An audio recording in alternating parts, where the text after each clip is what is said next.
오늘 본문은 4장입니다. 그런데 오늘 본문에서 바울이 4장 1절에 보면 자신을 어떻게 누구라고 소개하냐면 그리스도의 일꾼이라고 소개를 합니다. 근데 바울도 마찬가지로 자신을 그리스도의 일꾼이라고 소개하는 이 마당에 참 하나님 말씀의 진도가 공교롭고 신기한 게, 광고 드렸던 것처럼 우리 교회도 이제 공천이 마무리되고 새 일꾼들을 뽑는 이 지점에 왔습니다. 그래서 참 오늘 본문을 통해서 그리스도의 일꾼들에게 요구되는 모습이 무엇인지를 함께 공감하면서 나눌 수가 있을 것 같아요. 그런데 더불어서 그러나 이 그리스도의 일꾼이라고 하는 자들은 직분자만을 일컫지 않습니다. 예수 그리스도를 구주로 믿는 저와 여러분, 하나님 나라의 성도와 자녀들에게, 모든 자들에게 해당되는 말씀, 저와 여러분이 바로 그리스도의 일꾼이라고 하는 것입니다. 그렇다면 오늘 직분자들만이 아니라 예수 믿는 저와 여러분 모두에게 함께 하나님께서 부탁하시는 그 일꾼의 모습이 어떤가? 세 가지입니다. 세 가지. 뭘까요? 첫 번째, 충성입니다. 그것이 오늘 유명한 말씀 4장 2절에 보면, 그러므로 맡은 자들에게 구할 것은 충성이다라고 얘기하죠. 왜 충성인가 하면 그리스도의 일꾼이라고 하는 이 단어가 종이라는 뜻입니다. 하인이라는 뜻입니다. 그런데 그 그리스도의 일꾼이 어떤 일을 맡은 일꾼입니까? 1절 후반에 보면 곧 하나님 비밀을 맡은 자라고 하는 겁니다. 그러니까 우리가 하는 일은 하나님의 비밀을 알리는 일인 겁니다. 그런데 하나님의 비밀을 맡은 자라고 하는 뜻도 종이란 뜻입니다. 관리자의 뜻입니다. 그러니까는 일꾼이나 관리자나 다 주인의 종된, 노예된 청지기들이라고 하는 사실을 우리에게 알려줍니다. 그렇다면 그러한 맡은 자들에게 구할 것이 충성이라고 한다면 그 충성은 어떤 충성이겠습니까? 바로 주인님의 명령에 따르는 것이 충성인 겁니다. 우리가 예수를 주라고 시인하는 이 주님, 그것이 주인님이라고 한다면 저와 여러분에게 요구되는 충성은 오직 주인님 한 분, 예수 그리스도에 대한 충성을 우리에게 말씀하고 있는 거예요. 그래서 바울이 그 때문에 뭐라고 얘기하냐면 3절입니다. 내가 다른 사람의 판단에는 개의치 않겠다라고 얘기합니다. 오직 주인님의 판단이 중요하지, 다른 사람이 내가 주인님의 일을 맡아 감당할 때 어떠한 얘기를 하든 판단하든 비판하든 내게는 사소한 일이다라고 얘기를 하는 겁니다. 그래서 3절에 보면 너희에게나 다른 사람에게나 판단받는 것은 내게 아주 작은 일이다. 여러분, 바울이 지금 판단받고 있습니다. 뭐라고 판단받냐면 못생겼거든요. 그리고 실력에 비해 말주변이 너무 없었거든요. 그래서 고린도 성도들이 바울을 공격합니다. 교회를 세웠으면 세웠지 이제 와서 또 뭐라고 하느냐, 감나라 배나라 하느냐, 아니 저렇게 키도 작고 못생기고 말도 어눌한 사람이 대체 우리가 언제까지 이 바울에게 시달려야 되느냐. 속상합니다. 아마 모르긴 몰라도 지금 오늘 이 시대에, 이 현대에 바울이 우리 교회에 와서 설교한다고 하죠, 저만큼 인기는 못 얻을 겁니다. 왜냐하면 그만큼 볼품이 없었던 거예요. 그런데 그러한 바울이 그렇게 사람들에게 판단을 받아도 뭐라고 얘기합니까? 아주 사소한 일이다, 내가 거기에 휘둘리지 않겠다라고 얘기하는 겁니다. 왜냐하면 사람들의 판단이 중요한 것이 아니라 나는 그리스도의 종이기 때문에 주인님 예수 그리스도의 판단이 더 중요하다라고 얘기하는 겁니다. 그래서 남의 판단만이 아니라, 그래서 더 나아가서 3절 후반에 보면 남들도 나를 함부로 판단하지 못하지만 나도 판단하지 않겠다. 나도 내 자신을 지레 주님보다 앞서서 잘했다 못했다 낙담하고 혹은 우쭐대지 않겠다라고 얘기를 합니다. 그렇기 때문에 지금 4절에 보시면 오직 내가 비록 자책할 것이 하나도 없지만 그렇다고 이로 말미암아 내가 의롭다함을 받는 게 아니다. 단지 내게 중요한 것은 다만 나를 심판하실 이는 오직 한 분, 주님이시다. 주님이 판단했을 때 잘했다 하면 잘한 겁니다. 오직 나를 칭찬할 분들은 오직 나의 주인님 한 분밖에 없다라고 생각했기 때문에 괜찮은 거예요. 여러분, 우리가 주님의 일을 하다가 너무 사람 판단에 휘둘릴 때가 많이 있습니다. 무시할 수는 없죠. 그런데 하나님 앞에 자책할 것이 없다. 즉 하나님 보시기에 신실했고 정말 최선을 다했다. 하나님 앞에 뻔뻔한 게 아니라 당당하다면, 떳떳하다면 괜찮은 겁니다. 너무 사람 판단에 휘둘리지 마십시오. 그러다가 결과가 혹 좋으면 좋겠지만 실적이 안 좋아도 너무 집착하실 필요 없습니다. 왜냐하면 우리에게 중요한 것, 그리스도의 일꾼에게 중요한 것은 무엇입니까? 5절, 때가 이르기 전, 아니 그날 주께서 우리 가운데 찾아오실 때 우리의 그 모든 되어진 일들을 보고 판단하시는 이는 하나님. 그래서 하나님으로부터 그때의 칭찬이 있을 것인가가 우리에게 중요한 관건이기 때문입니다. 여러분, 오늘도 하나님의 판단과 칭찬 바라보시기를 원합니다. 사람들이 막 칭찬해 주잖아요. 기분 좋은 일인데요. 너무 그거 이렇게 기대지 마세요. 사람의 칭찬은요, 저를 하늘까지 날아오르겠다가 아주 바닥에서 바닥까지 곤두박질 치게 하는 것이 사람의 판단과 평가입니다. 오직 하나님이 여러분들을 판단해 주시고 칭찬해 줄 줄로 믿습니다. 그렇기 때문에 그게 충성이에요. 충성한 자의 보람입니다. 그래서 더 중요한 것은 사람들의 판단보다 둘째, 겸손입니다. 겸손이요. 겸손이 뭡니까? 겸손은 선을 넘지 않는 거예요. 선을 넘지 않는다는 건 뭡니까? 즉 저와 여러분에게 6절에 보면 하나님의 말씀 밖으로 나가지 않는 거예요. 말씀 밖에까지 내가 월권하지 않는 겁니다.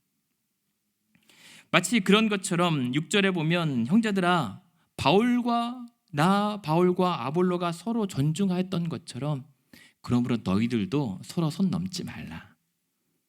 말씀 밖으로 나가지 말라. 왜요? 지금 고린도 교회 뭐 하고 있습니까? 다 같은 종들끼리 서로 잘났다라고 서로 싸우고 있지 않습니까? 종들끼리 막 싸우잖아요. 그 주인님 봤을 때는 거기서 고만이라니까요. 다 종들끼리 뭐 하느냐. 서로 뽐내면서 그런 교만한 마음을 가지지 말라. 6절 후반에 서로 대적하여 교만한 마음을 가지지 말라고 얘기하는 겁니다. 하나님의 판단보다 사람의 판단, 저 사람이 나를 이랬다 저랬다 그것을 근거 내세우는 것이 교만입니다. 하나님의 칭찬 말고 그보다 더 사람의 칭찬을 내세울 때 그게 교만입니다. 그러니까 지금 고린도 교회 상황이 서로 자기가 특별하다라고 하는 자기 기만에 빠져서 무슨 뽐내기 대회를 하고 있는 거예요. 그래서 7절에 참 바울도 유머가 있어요. 누가 너를 남달리 구별하였느냐? 너희가 많은 걸 받았는데 어찌하여 받지 아니한 것처럼 아무것도 없는 것처럼 서로 자랑하고 있느냐라고 얘기합니다. 아니 이미 받은 복과 은혜가 차고 넘치는데 왜 서로 더 받았다 덜 받았다라고 서로 뽐내면서 서로 시기하고 분쟁하느냐? 왜 그렇게 가진 게 많은데 아무것도 받지 못한 자들처럼 으르렁거리느냐? 너무 없어 보인다는 거예요. 그러면서 어차피 8절에 보면 우리는 장차 그날에 주께서 오시는 그날에 나나 너희나 함께 주와 함께 왕노릇할 사람들이다. 왕의 보좌를 예약받은 사람들이다. 그런데 왜 여기서 하필 교회에서 왕노릇 하려고 드느냐? 하지 말라는 겁니다. 그것은 교만이라고 진단하시는 거죠. 그러니까 이 고린도 교회 성도들의 착각이 뭐냐면 은혜를 지위로 착각했던 겁니다. 직분을 완장으로 여겼던 겁니다. 그러면서 제발 성도들아 그러지 말고 나를 보라 라고 얘기합니다. 그러면서 자신을 제시한 게 9절입니다. 사람들이 사도하면 그래도 대단한 위치거든요. 예수님의 제자격인 이 사도들, 그러면 사람들이 우러러보고 대단하다라고 존경하는 그 가운데 나 사도된 바울은 하나님이 어떻게 대했는가? 9절에 보면 내가 생각하건대 하나님이 사도된 우리조차 죽이기로 작정한 것 같다. 그래서 오죽했으면 우리를 끄트머리에 두셔서 우리는 세계 곧 천사와 사람에게 구경거리가 되게 하셨다라고 얘기를 해요. 아니, 사도면 떠받들만 한데 오히려 하나님이 그냥 죽이려고 달려들던 것처럼 우리를 낮춰버리셨다라고 얘기하거든요. 여기서 끄트머리에 두셨다라고 하죠. 이 끄트머리가 뭐냐면, 이때 당시 로마 시대 때는 황제나 혹은 전쟁에서 이긴 장군이 개선행렬합니다. 온 도시 시민들이 나와서 환호합니다. 그 가운데 가장 앞장서서 장군이 환호를 받고 칭찬과 존경을 받을 때 그 모든 행렬의 제일 끝자락에 누가 오냐면 포로가 질질 꾀재재하게 끌려오는 거예요. 왜냐하면 전쟁의 전리품이기 때문에. 그 나라의 상대국의 왕일 수 있고 귀족일 수도 있지만 그들은 포로에 아주 초라하게, 사람들은 환호하다가 마지막 그 포로들을 보면 조롱하고 침뱉고 야유합니다. 그런데 바울을 하나님께서 그 포로의 자리에 두셨다는 겁니다. 그래서 사람들의 조롱을 받게 하고 야유를 받게 하셨다는 겁니다. 그래서 이들 포로들이 어떻게 됐냐면요, 결국엔 검투사가 돼요. 그래서 사람들이, 군중들이 다 몰려든 이 경기장 안에서 짐승과 싸우다가 처참하게 죽어가는데 사람들은 즐거워합니다. 그 자리에 나를 끄트머리에 세우시더니 하나님께서 결국은 그렇게 나를 비웃음 가운데 죽게 내버려 두시는 것 같다라고 할 정도입니다. 그런 사람에게 사람의 칭찬 정도나 판단 정도는 아무것도 아닌 겁니다. 오히려 그 바람에 바울이 뭐라고 얘기하냐면, 좋다. 10절에 그러나 그것 때문이 아니라 우리는 그리스도 때문에 그렇게 된 것이다. 나는 예수 그리스도께서 그렇게 원하신다면 그리 어리석어질 수 있다. 나는 바보가 될 용의가 있다. 그러나 그 덕분에 너희가 그리스도 안에서 지혜로울 수 있다면 나는 한없이 약해질 수 있다. 너희가 강해질 수 있고 너희가 존귀해질 수 있다면 나는 한없이 비참해질 수 있고 비천해질 수 있다. 바로 주인 되신 예수 그리스도 때문에. 근데 너희는 왜 왕노릇하려고만 하고 있느냐? 그래서 내가 11절에 보면 줄이고 목마르고 헐벗고 매맞고 어디 갈 데 없는 것처럼 사람들에게 환영받지 못해도 괜찮다. 심지어 내가 수고하고 친히 손으로 일을 했는데 모욕당해도 오히려 나는 너희를 축복하겠다. 박해를 받아도 내가 기꺼이 참아내겠다. 이게 바울이 자기가 그리스도 때문에 취한 자세입니다. 내가 한없이 그리스도로 말미암아 어리석어지겠다. 그러면서 그러는 사이에 자신이 어떻게 된 겁니까? 오늘 13절의 마지막에 뭐라고 얘기하죠? 비방을 받은 즉 오히려 너희를 위로하고 권면하겠다. 우리가 지금까지 그러다 보니 세상의 더러운 것과 만물의 찌꺼기같이 되었다. 세상에 가장 더러운 것, 만물에 가장 치지 않는 찌꺼기가 되었다. 이걸 자랑하고 있어요, 세상에. 여러분, 이 찌꺼기가 무슨 단어인 줄 아십니까? 제가 이제 나이가 들어서 옛날 돌아보면 그때 어떻게 그랬을까 생각이 되는데, 여긴 없지만 예전에 한국에 공중탕 있잖아요, 목욕탕. 저희가 이제 어릴 때 아버지 교회가 목욕탕 지하실에 있었으니까 목욕탕은 자주 갔단 말입니다. 그래도 이 교회집 아들이니까 목욕은 그냥 공짜로 시켜줬어요. 그때 목욕탕 가는 게 명절 때나 가고 돈 내고 하는 일이잖아요.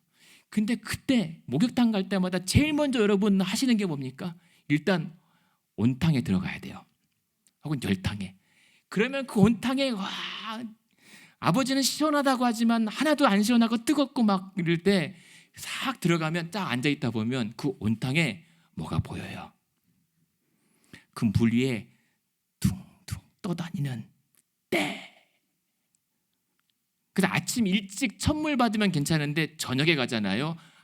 그 때가 거의 손으로 묻으면 한 쥐펴집니다. 그때 그게 뭐 좋다고 그 물에 머리까지 쳐박고 잠수하고 막 오래 참고 먹기도 하고 그랬을까요? 그 때가 찌꺼기라는 뜻이에요. 그 물을 다 빼잖아요. 그래서 그 때 미는 형님이랑 친했거든요. 올라가서 보면 목조에 물 다 빠진 거 보잖아요. 여러분, 목욕탕 그때 지금 내가 그 광경을 봤다면 여러분 목욕탕에 오지 마십시오 할 정도예요. 물 다 빠지잖아요. 그 바닥에 그 낀 찌끼. 이게 바울이 말하는 세상의 더러운 것과 만물의 찌꺼기란 말입니다. 나는 그런 존재가 되었다는 얘기예요. 이럴 거라면 누가 그리스도의 일꾼이 되겠다고 나서겠단 말입니까? 주인님이 시켜서 할 뿐이죠. 근데 이것을 자랑한다는 거예요. 무슨 말입니까? 그리스도의 일꾼이라고 한다면 우리가 이래봬도 그만한 끄트머리 찌꺼기라도 감수할 수 있는 겸손함을 요구하신다는 말입니다. 여러분, 우리는 뭐 하려면 높은 데만 봐요. 그냥 존귀해지고 편해지는 것만 봐요. 근데 성경에서 하나님께서 말씀하시는 그리스도의 일꾼의 궁극은 찌꺼기입니다. 그런데 여러분, 놀라운 사실 뭔지 아십니까? 바울이 이렇게 겸손함으로 이 찌꺼기를 자랑할 수 있는 힘은 어디에서 나오겠습니까? 바울은 알고 있어요. 내가 약할 때에 곧 강함 되어 주시는 예수 그리스도가 나의 주인님이시다. 그래서 고린도전서에서 고린도 교회 성도들이 바울을 계속 공격합니다. 계속 질타합니다. 그럼에도 불구하고 나중에 상처를 받아서 고린도 후서를 써요. 내 다시는 너희한테 안 가겠다. 내가 고린도 교회 쳐다도 안 보겠다. 그러면서 펑펑 울어요. 그러다가 다시 눈물로 편지를 써요. 그러나 내가 어떻게 너희들을 내버려 둘 수 있겠느냐. 그러면서 고린도 교회 성도들한테 이렇게 호소해요. 나는 너희들의 믿음을 주관하고 간섭하려는 게 아니라 너희의 믿음을 그저 돕는 자가 되고 싶을 뿐이다 라고 쓴 눈물의 연애 편지가 고린도 후서인 거예요. 그렇게 쓸 수 있었던 힘이 어디에 있습니까? 내 주인님을, 그 보배를 담은 질그릇이 바로 나다. 그래서 나는 사방으로 우겨쌈을 당하여도 나는 쌓이지 않고, 내가 답답한 일을 당하여도 낙심하지 않고, 내가 박해받아서 버림받지 않고 거꾸러뜨림을 당하여도 내가 망하지 않는 것은 내 주인님이신 예수 그리스도 때문이다. 이 사실을 알기 때문에 나는 그래 무명하다. 그러나 하나님은 내 이름을 알고 불러주시는 유명한 자다. 내가 죽은 자 같지? 아니다. 나는 죽지 않고 살아있는 자다. 사람들 보기에는 아무것도 가진 것이 없어 보이나 아니다. 나는 모든 것을 가진 자로서 오히려 없는 자들을 부유하게 하는 자다. 이 사실을 알았기 때문에 자신은 찌꺼기라고 할 수 있었던 겁니다. 무슨 말입니까? 우리가 예수 믿으면서 신앙생활하면서 겸손하려면요, 그 겸손은 자신감에서 나오는 겁니다. 아유, 저 못합니다. 제가 그걸 어떻게 해요? 그건 겸손이 아니라 교만인 거죠. 하나님께서 하라시는 것을 내가 안 하겠다고 하는 거니까 하나님보다 더 힘세려고 하니까 교만인 거죠. 그러나 겸손은 나는 아무것도 아니지만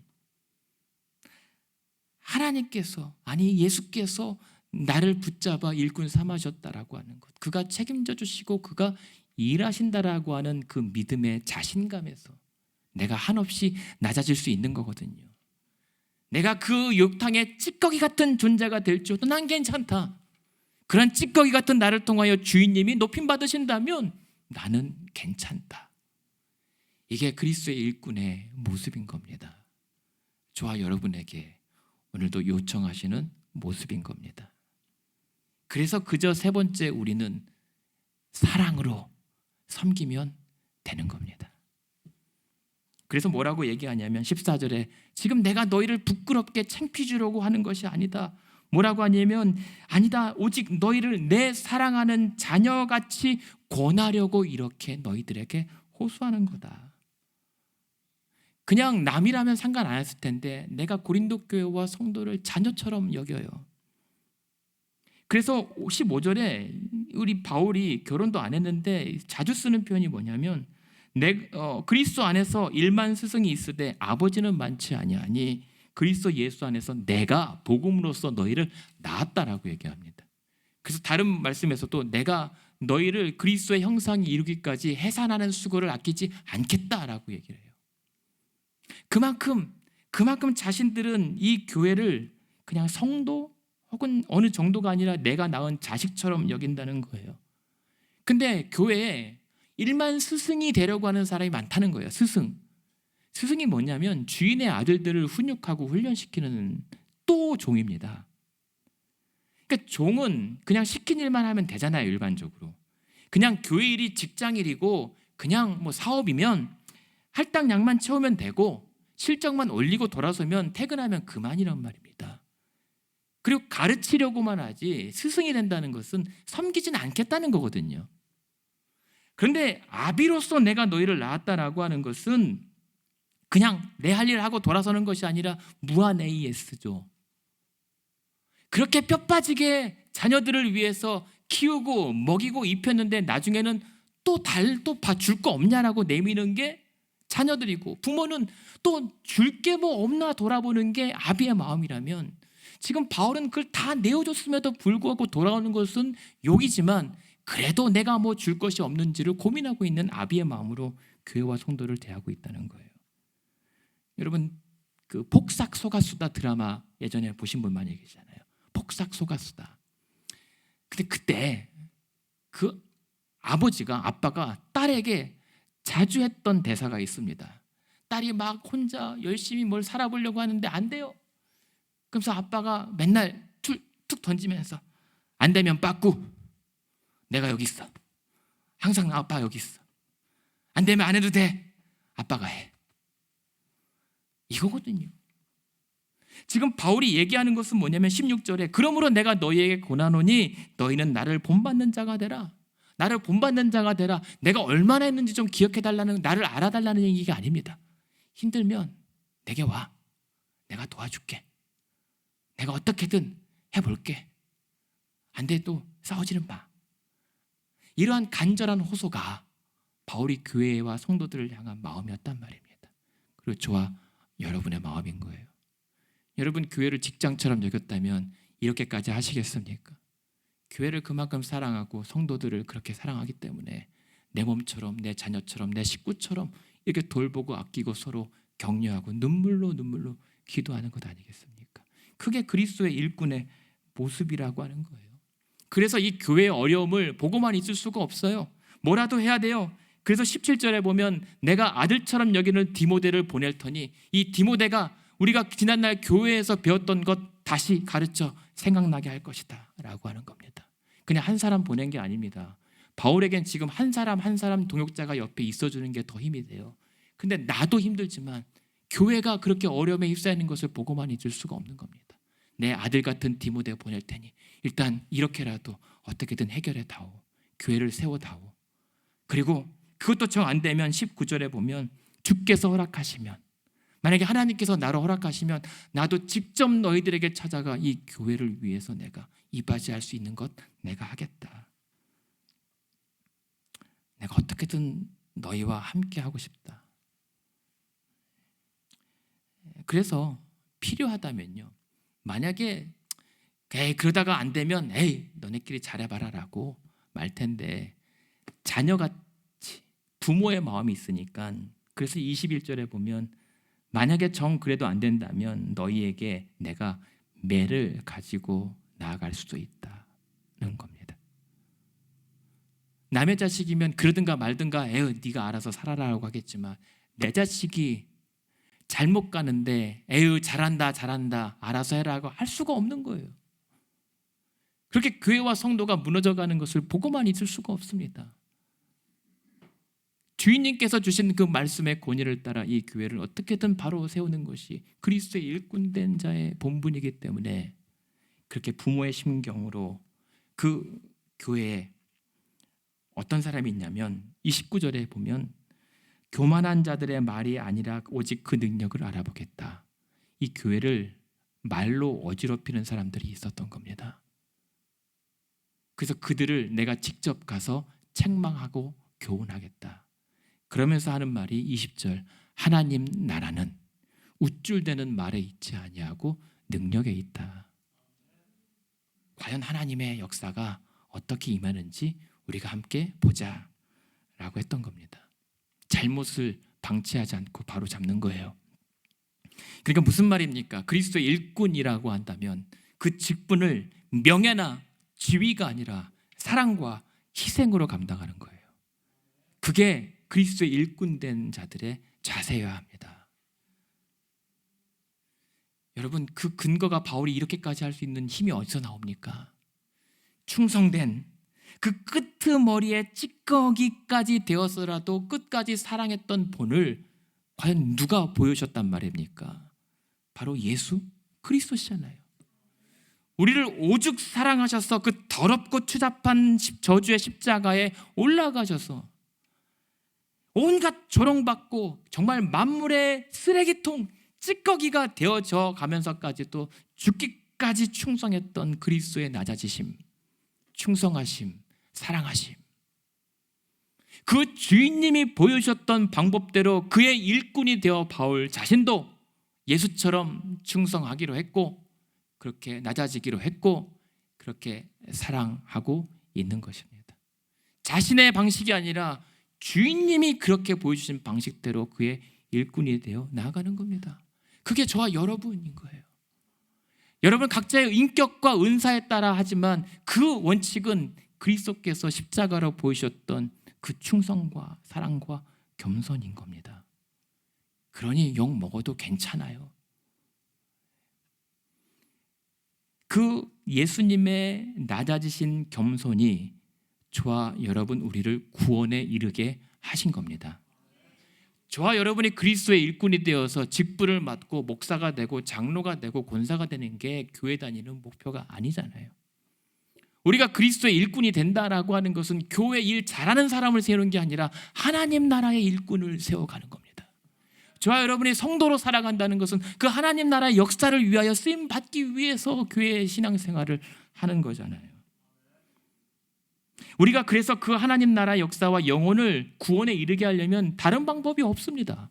예수처럼 바울처럼 하나님의 비밀을 맡은 자답게 죽기까지 충성하되 수고해도 욕 먹더라도 그리 할 수 있는 그리스도 때문에 찌꺼기 같은 자가 되어도 감사한 겁니다. 대신 그럴수록 더 애타는 사랑으로 섬기는 겁니다. 이게 교회입니다.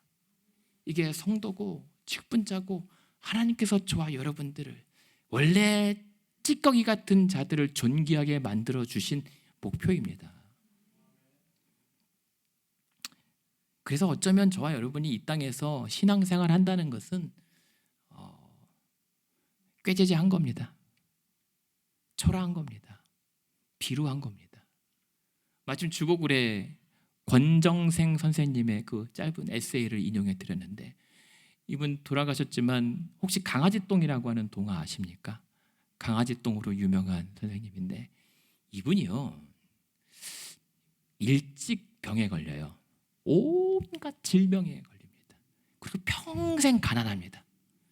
그런데 어릴 적에 예수를 믿게 돼서 아프어서 더 기도원에 가거나 밤에 철야하면서 기도합니다. 근데 기도하다가 너무 추워서 오히려 그 병이 악화됩니다. 그러면서 막 자신의 그러한 평생 질병과 가난에 그냥 하나님 붙잡고 몸부림치는 모습을 오물 덩어리처럼 뒹굴면서 살았다는 것을 표현한 거예요, 제목을. 근데 그렇게 기도하는데 낫지가 않아요. 근데 어느 날 이 사실을 알게 됩니다. 그런 상황 가운데 거지 나사로를 알게 되는 겁니다. 자신의 상처를 개들이 핥고 그 부자의 떨어진 부스러기를 겨우 주워 먹는 이 볼품없는 거지 나사로가 그래도 나은 것은 그 가운데서도 하늘 천국을 바라볼 수 있었다면 된 것이다. 그러면서 자신도 그렇다. 나도 이렇게 힘들고 괴롭고 하루하루 견디는 것이 쉽진 않지만 그래도 눈을 들어 천국을 바라볼 수 있다면 된 것이다. 그만하면 족한 것이다. 라고 힘을 내면서 평생 살아요. 그러면서 나중에 고백하죠. 그러다 보니까 나는 내가 힘들다는 이유 때문에 맨날 다른 사람들의 사랑으로 살려고 하는 거에 익숙했는데 아니다. 하나님의 아들이신 예수 그리스도께서 이 땅에 오신 것은 그 사랑으로 사람을 낳기 위해서 온 것 아닌가. 그러나 나는 예수를 알았지만 예수를 사랑한 적이 없다.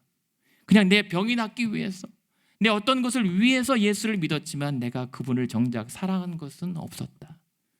이제 나도 그 예수처럼 나도 한 사람이라도 낚아야겠다.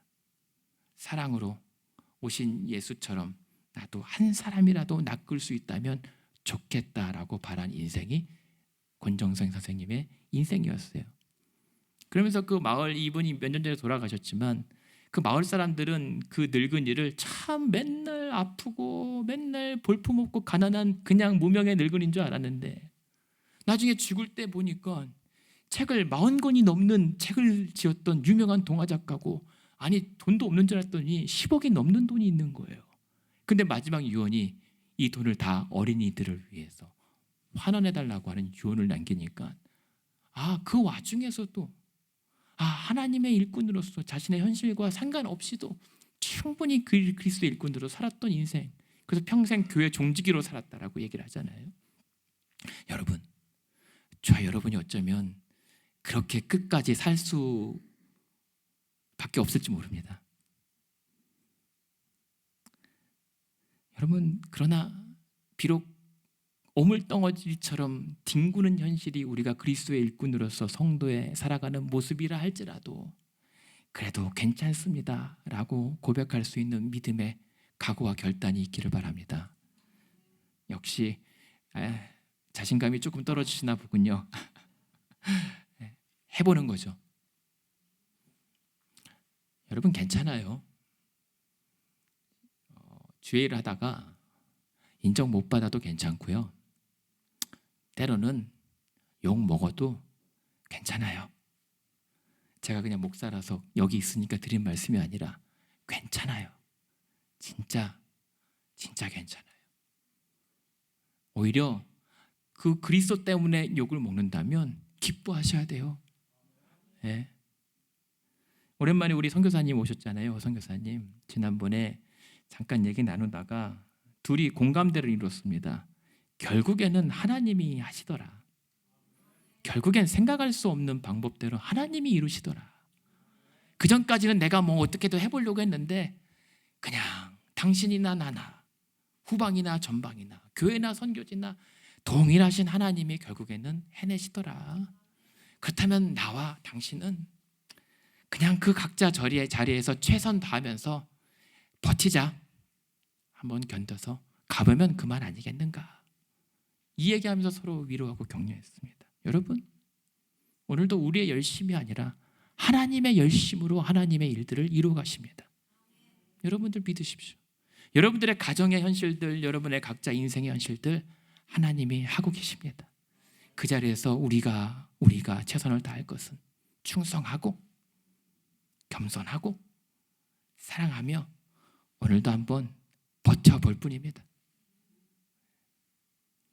따라서 바라기는 그 하나님의 어차피 하실 일들의 영광스러운 자리에 저와 여러분을 불러주셨다면 오늘도 그 하나님의 비밀을 맡은 자들로서 판단하기보다는 대신 맡은 자들의 충성이 우리에게 필요한 모습이고, 앞자리가 아니어도 괜찮습니다.